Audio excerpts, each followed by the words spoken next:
Pembacaan Kitab Kejadian pasal 46 ayat 1 sampai dengan ayat ke-34. Yakub pindah ke Mesir. Jadi berangkatlah Israel dengan segala miliknya, dan ia tiba di Beersheba. Lalu dipersembahkannya korban sembelihan kepada Tuhan Ishak ayahnya. Berfirmanlah Tuhan kepada Israel dalam penglihatan waktu malam. Yakub, Yakub, sahutnya, ya Tuhan. Lalu firman-Nya, Akulah Tuhan, Tuhan ayahmu. Janganlah takut pergi ke Mesir, sebab aku akan membuat engkau menjadi bangsa yang besar di sana. Aku sendiri akan menyertai engkau pergi ke Mesir. Dan tentulah aku juga akan membawa engkau kembali. Dan tangan Yusuflah yang akan mengatupkan kelopak matamu nanti. Lalu berangkatlah Yakub dari Beersheba, dan anak-anak Israel membawa Yakub, ayah mereka, beserta anak dan istri mereka, dan mereka menaiki kereta yang dikirim Firaun untuk menjemputnya. Mereka membawa juga ternaknya dan harta bendanya, yang telah diperoleh mereka di tanah Kanaan. Lalu tibalah mereka di Mesir, yakni Yakub dan seluruh keturunannya bersama-sama dengan dia.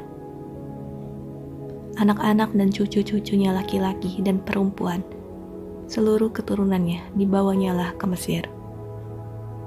Inilah nama-nama Bani Israel yang datang ke Mesir, yakni Yakub beserta keturunannya.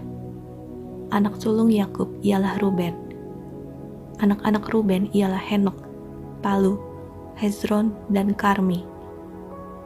Anak-anak Simeon ialah Yemuel, Yamin, Ohat, Yakin, dan Zohar, serta Saul, anak seorang perempuan Kanaan.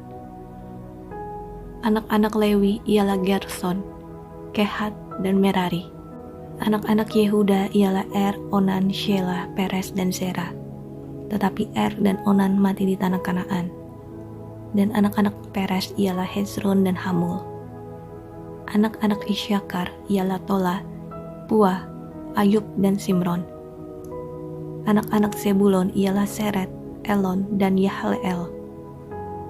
Itulah keturunan Lea, yang melahirkan bagi Yakub di Padan Aram, anak-anak lelaki, serta Dina juga, anaknya yang perempuan. Jadi seluruhnya laki-laki dan perempuan, berjumlah 33 jiwa. Anak-anak Gad ialah Zifion, Hagi, Shuni, Esbon, Eri, Arodi, dan Areli. Anak-anak Asher ialah Yimna, Yishwa, Yishwi, dan Beria. Serah ialah saudara perempuan mereka, dan anak-anak Beria ialah Heber dan Malkiel. Itulah keturunan Zilpa, yakni hamba perempuan yang telah diberikan Laban kepada Lea, anaknya perempuan, dan yang melahirkan anak-anak bagi Yakub, seluruhnya 16 jiwa. Anak-anak Rahel, istri Yakub, ialah Yusuf dan Benyamin.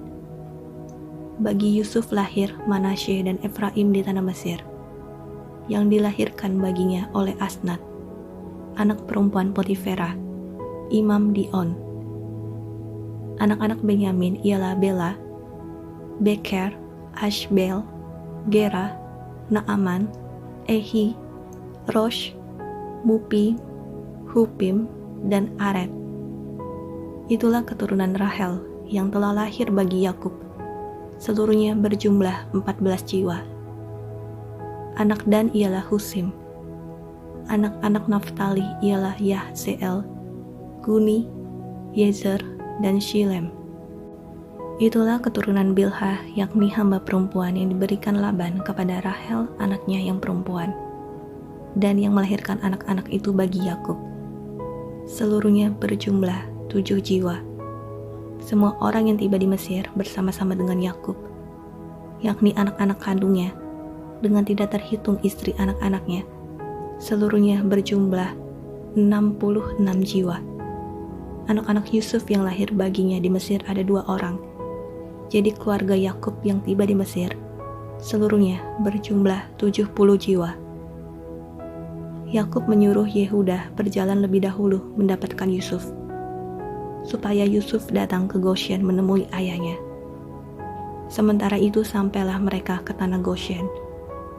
Lalu Yusuf memasang keretanya dan pergi ke Goshen, mendapatkan Israel ayahnya.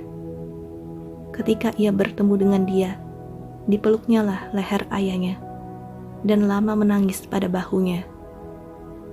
Berkatalah Israel kepada Yusuf, "Sekarang bolehlah aku mati, setelah aku melihat mukamu, dan mengetahui bahwa engkau masih hidup." Kemudian berkatalah Yusuf kepada saudara-saudaranya dan kepada keluarga ayahnya itu, "Aku mau menghadap Firaun dan memberitahukan kepadanya, saudara-saudaraku dan keluarga ayahku yang tinggal di tanah Kanaan telah datang kepadaku." Orang-orang itu gembala kambing domba, sebab mereka itu pemelihara ternak, dan kambing dombanya, lembu sapinya, dan segala miliknya telah dibawa mereka. Apabila Firaun memanggil kamu dan bertanya, "Apakah pekerjaanmu?" maka jawablah, "Hamba-hambamu ini pemelihara ternak, sejak dari kecil sampai sekarang, baik kami maupun nenek moyang kami, dengan maksud supaya kamu boleh diam di tanah Goshen. Sebab segala gembala kambing domba adalah suatu kekejian bagi orang Mesir."